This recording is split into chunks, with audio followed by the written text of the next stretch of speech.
उसके 12वें अध्याय की पहली आयत और दूसरी आयत क्रम से पहली आयत क्रम हम देखते हैं कि अब्राहम कैसे चला, अपने देश को छोड़कर, अपने कुटुंबियों को छोड़कर और अपने पिता के घर को छोड़कर चला। तो इसका मतलब लूत भी सेम ऐसी चला ना। उसने भी क्या छोड़ा, उसने भी अपना देश छोड़ा, अपने कुटुंबियों को छोड़ा और अपने पिता घर को छोड़ा। दोनों एक ही रास्ते पे चले।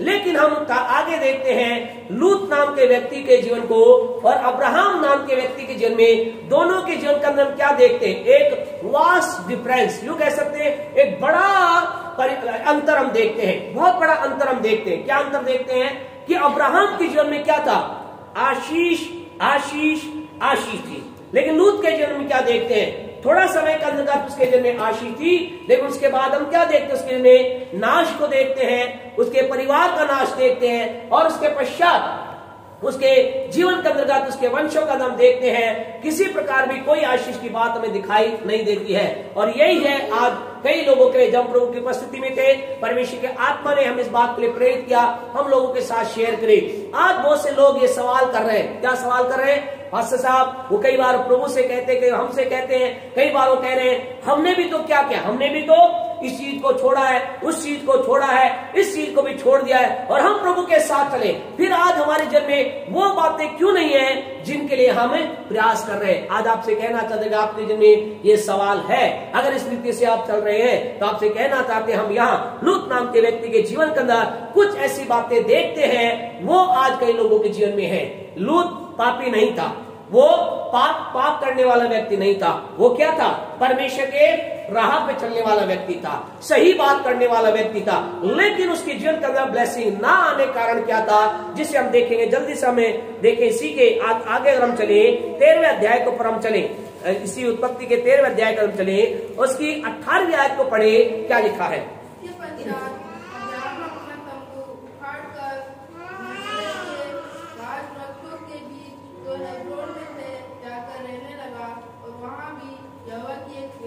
और वहां उसने यहोवा के लिए एक वेदी बनाई। इसका मतलब क्या, यहाँ पर अब्राहम ने कुछ किया और क्या किया, उसने यहोवा के एक वेदी बनाई, यानी कि परमेश्वर के लिए एक स्थान को तैयार किया। या दूसरे शब्दों में कह सकते हैं, उसने परमेश्वर को स्थान दिया, उसने परमेश्वर को प्लेस दिया, उसने परमेश्वर की बातों को स्थान दिया, उसने परमेश्वर की चीजों को महत्व दी। और आपसे कहना चाहते हैं, लूत नाम के व्यक्ति ने क्या किया, उसने बिल्कुल सही है। आज बहुत से लोगों ने ऐसे हैं, आप में से कुछ लोग होंगे, कुछ लोग और भी आने वाले संडे कलिसिया में आने वाले लोग होंगे और बहुत से कई लोग इस संसार में होंगे जिन्होंने क्या है, जब वो प्रभु के पास आए उन्होंने कई चीजों को छोड़ा। वो गलत नहीं कर रहे, वो नशा नहीं कर रहे, वो विचार नहीं कर रहे, वो झूठ नहीं बोल रहे, वो चोरी नहीं कर रहे, लेकिन वो एक काम नहीं कर रहे हैं, वो परमेश्वर को परमेश्वर का स्थान नहीं दे पा रहे हैं। आज आपसे कहना चाहते हैं, कई बार कई लोगों का जो समर्पण है वो व्यर्थ हो जाता है, उनका अपने देश को छोड़ना, अपनी चीजों को छोड़ना व्यर्थ हो जाता है यदि वो अपने जीवन में परमेश्वर के स्थान ना दे। यहाँ इस लूत नाम के व्यक्ति ने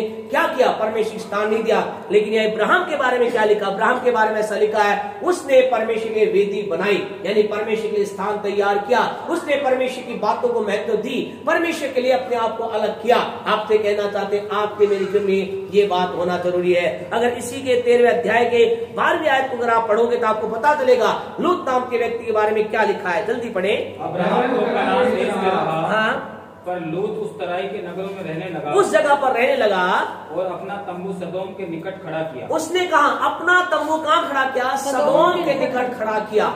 हालांकि वो एक जगह से निकला, लेकिन उसने अपना तंबू कहाँ खड़ा किया, सदोम के निकट। और उसके अगली वचन में क्या लिखा है कि सदोम के लोग क्या थे, यहोवा के लेखे, यहोवा की दृष्टि में बड़े दुष्ट और पापी थे। यानी कि उसने क्या किया, उसने सब चीज छोड़कर आ तो गया, लेकिन अभी भी क्या उसकी फेलोशिप का है, उन लोगों के साथ उसने अपने तंबू को रखा, उस स्थान पर अपने आप को रखा जिसके साथ खुदा का कोई लेना देना नहीं था। आज कई लोगों की जिनमें समस्या यही है, उन्होंने प्रभु के लिए बहुत चीज को छोड़ तो दिया है, लेकिन अभी भी अपने आप को अपने जीवन में परमेश्वर और परमेश्वर के लिए स्थान नहीं है। आपसे कहें, आपने मेरे जीवन के अंदर हमने छोड़ा है, बहुत अच्छी बात है, सेकंड स्टेप हमें करना है, फिर हमें परमेश्वर के स्थान देना है, परमेश्वर की बातों को स्थान देना है, परमेश्वर के शब्दों को हमें स्थान देना है। और लूत ने ऐसा नहीं किया और इस कारण से उसके जीवन में हम उसके नाश की बातें देखते।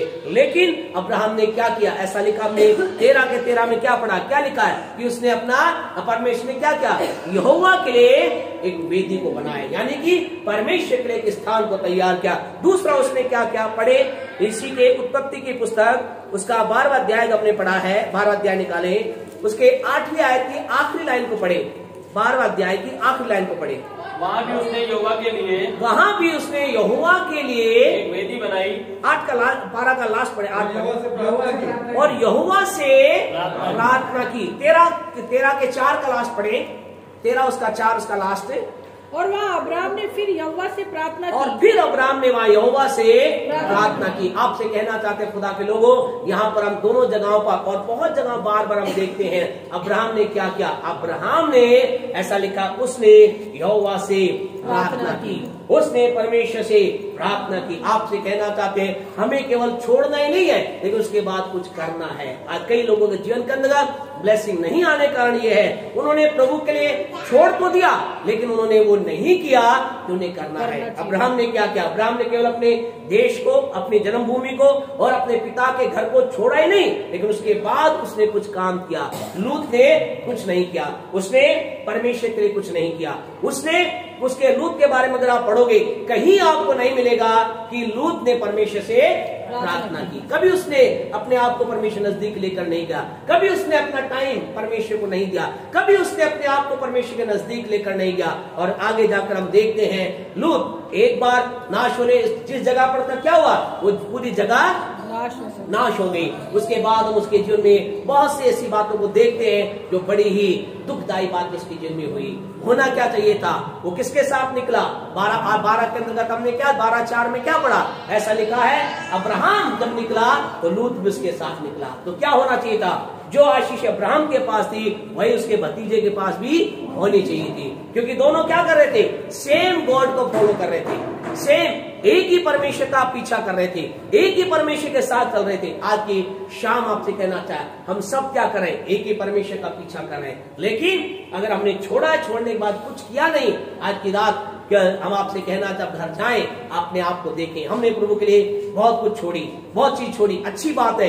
कईयों ने शराब छोड़ी है, कईयों ने दुष्टता छोड़ी है, कईयों ने झूठ बोलना छोड़ा है, कईयों ने चोरी करना छोड़ा है, कईयों ने गलत बोलना छोड़ा है, कईयों ने कई प्रकार चीजों को छोड़ा है। बहुत अच्छी बात है, वेल डन। आपके लिए हम कहे परमेश्वर की उपस्थिति में स्वर्गदूतों ने आपके लिए क्या तालियां बजाई है, स्वर्ग में आपके लिए आनंद मनाया गया है, मेरे लिए स्वर्ग में एक आनंद मनाया गया। लेकिन नेक्स्ट उसके बाद हमें करना है। अगर हमने नहीं किया, हम कहें परमेश्वर ऐसा ना करे लूत के समान हो, लेकिन हम क्या अब्राहम के समान बने। अब्राहम ने ना केवल छोड़ा, लेकिन उसने कुछ किया। हम करने वाले बने, हम प्रभु के लिए कुछ करने वाले बने। उसने बार बार अगर उसके वचन को देखे, जैसा लिखा है उसने यहोवा के लिए वेदी बनाई। जब उसने अपना तंबू खड़ा किया, कहाँ किया उसको हम देख सकते हैं, और बार बार उसके बारे में लिखा है उसने यहोवा से प्रार्थना की, प्रभु से प्रार्थना की, परमेश्वर के साथ प्रार्थना की। और सेम यही बात क्या उसके बेटे इसहाक के अंदर हम देखते हैं। फिर यही बात हम इसहाक के बाद उसके पीढ़ियों के अंदर, बच्चों के अंदर देखते हैं। इसहाक के बेटों के अंदर देखते हैं, 2 बेटे हुए, याकूब और ऐसा हुआ। लेकिन क्या हुआ, याकूब क्यों सक्सेसफुल रहा, ऐसा लिखा है याकूब ने प्रार्थना में अपने समय को बिताया। और कब प्राप्त, किससे झगड़ा किया उसने, स्वर्गदूत से। परमेश्वर क्या कहा, उसने कहा जब तक तू मुझे आशीष ना दे मैं तुझे जाने ना दूंगा। आपसे कहना चाहते हैं आपकी आशीष खुदा के उस रिलीज कर दी गई है, लेकिन आपकी मेरी आशीष तब तक नहीं आ सकती जब तक कि हम ना लड़े। हमें लड़ना है। आपसे कहे प्रार्थना को आप इसी मत समझिए, ये प्रार्थना वो सामर्थ है, हम इसके अंदर क्या करते हैं, उन ताकतों को तोड़ते हैं जो हमारी आशीषों को रोक रही है। और ये प्रार्थना जितनी आप करें, हम कभी 1 घंटा में मिल रहा है, कम है, खुदा के लोग बहुत कम है। प्रभु जैसे करेगा, प्रभु अगुवाई करेगा, हम बढ़ाएंगे। हम कहें जितना हो सके खुदा के साथ प्रार्थना में रहे। ये प्रार्थना उस युद्ध को आपको लेकर जाती है, ये प्रार्थना उन चीजों को हटाने में सहायक होती है जो आपकी मेरी आशीष को रोकने का प्रयास कर रहा है। दानियल के बारे में लिखा है, दानियल के बारे में ऐसा लिखा है, उसने कहा उपवास के साथ वो बैठा। कितने दिन किया उसने उपवास, 21 दिन। लेकिन जब वहां स्वर्गदूत उसके पास आए, क्या कहा उसने? कहा जिस दिन तूने इस विचार के साथ प्रभु की उपस्थिति में बैठा, उसी दिन तेरी प्रार्थना को उत्तर सुन लिया गया था, तेरे लिए प्रबंध को भेज दिया गया था। लेकिन ये फारस का राजा यानी कि शैतान के दूत थे, वो क्या कर रहे थे? उस प्रार्थना को रोक रहे थे। फिर मिखाइल आया, उसने क्या? मिखाइल क्यों आया? क्योंकि दानियल प्रार्थना। आपसे कहना चाहते हैं, जब आप खुदा की उपस्थिति में प्रार्थना में चाहते हैं, आपसे कहना, आपके लिए खुदा कुछ भी करेगा।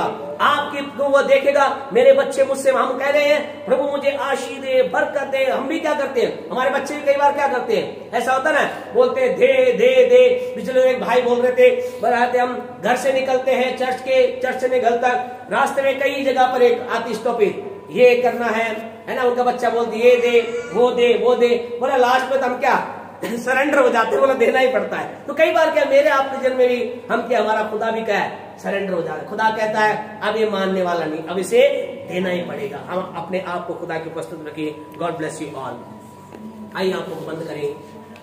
परमेश्वर के लोगों, हमने बहुत कुछ छोड़ा है, हम आपको अप्रिशिएट करना चाहते हैं। आप में से कई लोगों ने बहुत सी चीजों को छोड़ा है, वेल डन, बहुत अच्छी बात है। लेकिन उसके बाद क्या आपने छोड़ करके क्या अब्राहम के समान परमेश्वर के लिए एक स्थान तैयार किया है? यानी अपने जीवन ने प्रभु को स्थान दिया है। हम कहें आपकी आशीषें अब्राहम के समान होने वाली है। क्या आपने अब्राहम के समान अपने आप को प्रार्थना के साथ ज्वाइन किया है? आपकी आशीष अब्राहम से भी ज्यादा आने वाली है। हम जीवन में ऐसा होने पाए। हमारे महान और जीवित अनुग्रहकारी पिता, यीशु के नाम से आपके चरणों में आकर आपकी महिमा करने के लिए आपने समय दिया।